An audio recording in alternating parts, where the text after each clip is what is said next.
Darren was a con man, Gavin. Serious? Darren was a con man.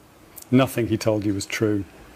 He got you into a position where you would give him vouchers on demand and he took you for everything he could. Is this being recorded? This is being recorded, yeah.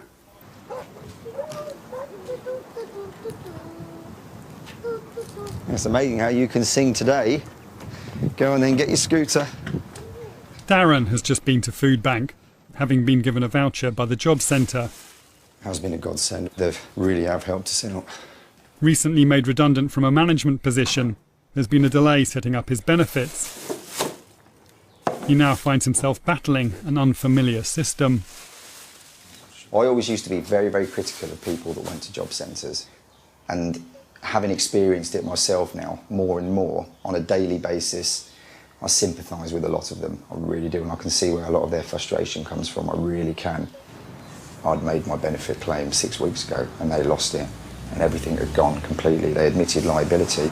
It doesn't do a lot for your self-esteem. It does make you feel that you're not actually a human being, that you're literally just another number. Darren's money has completely run out, but the benefits he's owed should be in his account today. We're going to the cash point to find out. All right, here we go. Shall we have a look? Sure. Are you nervous about this? Yeah, incredibly, yeah. Incredibly.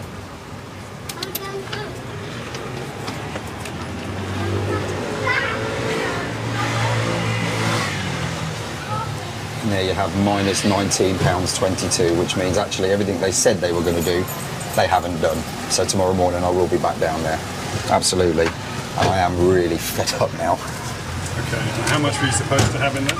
£387 or thereabouts. Right, and that would have been back pay from the 6 weeks? 6 weeks. Okay. Yeah. Okay. Do you want to get me crying? And at this point then, without Food Bank, what would you be doing to feed your family? Probably getting a black sack and running up and down this street that we're in at the moment, throwing things into it. I don't know. I don't know where I would turn. I haven't got the foggiest. Darren now has to take the last £10 out of his savings account. Milk and bread. Darren tells me he had a senior managerial job. It seems his sudden fall into poverty could happen to any of us. I have been for a number of years managing a group of recruitment agencies. I was commuting to Northampton and back every day, and I went there one day and the offices were all locked. I didn't know what was going on. Came home and next thing I knew there was a tap on the door. Can we have the car and the laptop back, please? Why? Because we're not financially viable. I'm afraid we've run before we can walk and we're pulling the plug. The following day, Darren heads to the job centre to make a free call to the benefits agency. On the way, a friend phoned and told him he was unable to lend him some money. Darren tells me this means his youngest son's birthday will have to be cancelled. We've now got to try and explain to a 6-year-old child why he's going to wake up on his birthday and he's not going to be, as all the other kids are, ripping open wrapping paper for his birthday. Right. So, I mean, of all the stuff that's going on, I guess that must be the most painful. Absolutely, at the minute, yeah.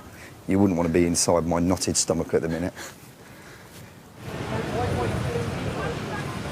All right, yeah, I'll tell you why I'm calling. You can see my benefit claim on there. We had to get a food voucher last week because you guys had messed up on my claim, which was 6 weeks ago, actually. I've got a family to look after. We've got no money.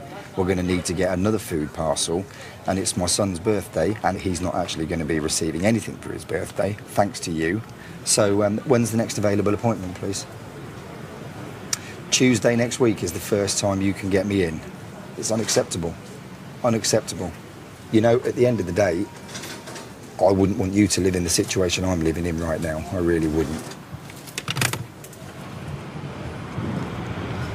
I've got kids, similar ages to Darren's, and the thought of Ben missing out on a birthday was terrible, so I offered to lend Darren some money for presents.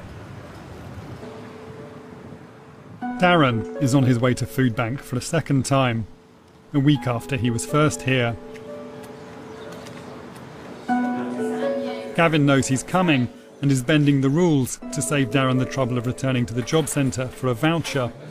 Hello, nice to see you. Oh, it's good to see you. How's things? Yeah, well, better for me than for you, I think. Yeah, thank you for that. That's all right. Tomorrow is Darren's youngest son's birthday. 7 on tomorrow, isn't he? Yeah, that's right. Yeah. The birthday cake has been put aside from today's delivery of fresh food. Here's your getter. Yeah, thank you. Okay, for your son's birthday. Good day to get food today. Was it a good day for a slab of chocolate gâteau? Need it, don't Will you? be tomorrow. You got the birthday candles to go with it? I have, yeah. Excellent. So Last year's. Just add one don't to let it. him know. Don't let him know. If you grab that rest, I'll bring it across you. Darren's quickly getting familiar with the system, What's that? Oh, okay. and today he's taking home close to £100 worth of food. Normal. Gavin offers to give Darren a lift home with the shopping. Thanks ever so much. What's that on your face? Can I just sign this, please? Darren appears to have become a regular at Food Bank Is that okay? and gets his food without the need for a voucher. Lovely. Thank you. Cheers, mate. Come on then. Is that everything, George? He arrives early because lately the fresh food has been running out before the end of the day. I think they knew you were coming and thought, oh, let's give him all the cakes. The symbolic 10,000th client chosen to receive the food parcel is Darren. So, ladies and gentlemen, this is symbolically, because we've gone over 10,000, we are feeding the 10,000th person by Coventry Food Bank since it started 18 months ago. So thank you, Lord Mayor. If you'd like to feed Darren, we're not going to force feed you, we're just going to give you some food. I wish I wasn't handling this. So do I, but you are, so thank you very much. So give a round of applause. Well done. Thank you very much. But I'm beginning to have my doubts about Darren. He's been doing radio interviews today in the run-up to the event, and he's giving a completely different account of the cause of his benefit delay. Do you want me just to sign the bottom? He's behaving with a sense of entitlement I've not seen in any of the other clients. If you see Gavin, he sends me down, so it's fine. Yeah. We'll be able to swap that for something. Nice. Yeah, that would be much better, thank you very much. What about that watermelon? Do you do anything with that? He's now driving a courier van, and despite claiming job seekers allowance, he's doing delivery jobs, which he's not declaring, so he's committing benefit fraud. Got work Thursday, Friday, working in Interlink, just doing some multi-drop driving, but it's a couple of days' worth of money that I wouldn't have, you know. Right. Ben, can you come here so I can test you on this? Okay. For your height, please. On his way to Food Bank on one occasion, he stopped to How's buy that? Ben a new scooter, Yeah? and he's the only client I've come across who's stopped on the way home to buy Parma ham from the supermarket. So I take it a Parma ham didn't come from the Food Bank. No. Although I have had nice salami from there before. And today, he's telling everyone he's about to start a new managerial job. Got any job interviews lined up? I've got a job starting on the 23rd now, which is really good, yeah. It's working for Parcel Force. For? Parcel Force. Oh, right, yeah. Yeah. Decent money, company vehicle again, Yeah. management role, so back into what I'm used to. Yeah. And I'm hoping But Parcel Force tell me they've never heard of him. really nice for us and our family. Gavin, though, remains convinced about Darren's need. He's a very genuine guy, and it was a pleasure to work with him, you know, and I'm really pleased with the outcome of that one, you know. It is a good news story for him. It's a good news story for the food bank as well. And we have a set of procedures and practices to protect the food bank from abuse. If we feel, you know, that the need is genuine, we don't play to the system, we play to the need that we see. If he'd been really clever, he could potentially have pulled the wool over our eyes. But I really don't think that was Darren at all. But it seems that little Darren has told any of us has been true. Milk and bread. The first time I'd filmed him, I'd lent him some money for his son's birthday. A check with the Coventry registrar reveals that it wasn't Ben's birthday at all. That was 2 months earlier. The benefit agency tell me Darren was in full-time employment as a courier until the day before he first arrived at Food Bank. And his benefits were paid a week later, meaning there never was a delay at all. Is that all yours, mate, there? It is, yeah. They give you one of them? He's a large family. Kids. A serial debtor with a string of county court judgments against him. I think Darren targeted the food bank and did very well because the system was easy to manipulate. Thanks ever so much. When I catch up with him, he started a new job. But it's not as a manager for Parcel Force. What's the job you're doing now? It's driving, delivering to people. So in effect, it's on the opposite side. But to be honest, it's going to tide me over until I'm in a better position to put my suit back on again. Looking back over what I've filmed with you over the weeks, one of the kind of most emotionally painful things was Ben's birthday. Yeah. Was it actually his birthday that weekend? Yeah. He got his trampoline. It's down his nanny's. If you go and have a look, it's bouncing there. Do you want to go and bounce on it? But it wasn't actually his birthday that weekend, though, was it? What? It wasn't actually Ben's birthday that weekend, was it? Well, a couple of weekends before, but it was us making it up to him, basically.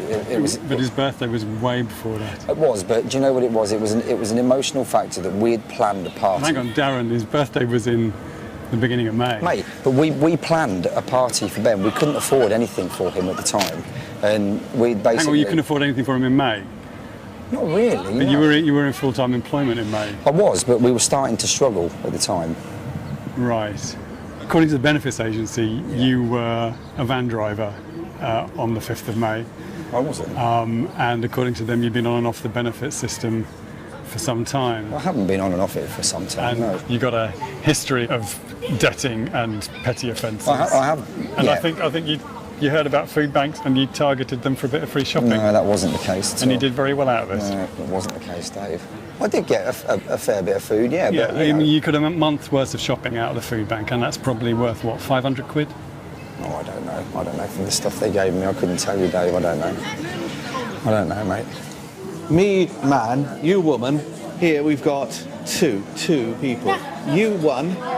Who's the other? At the Hope Centre, Name. Gavin is scrutinising people's vouchers. Name of...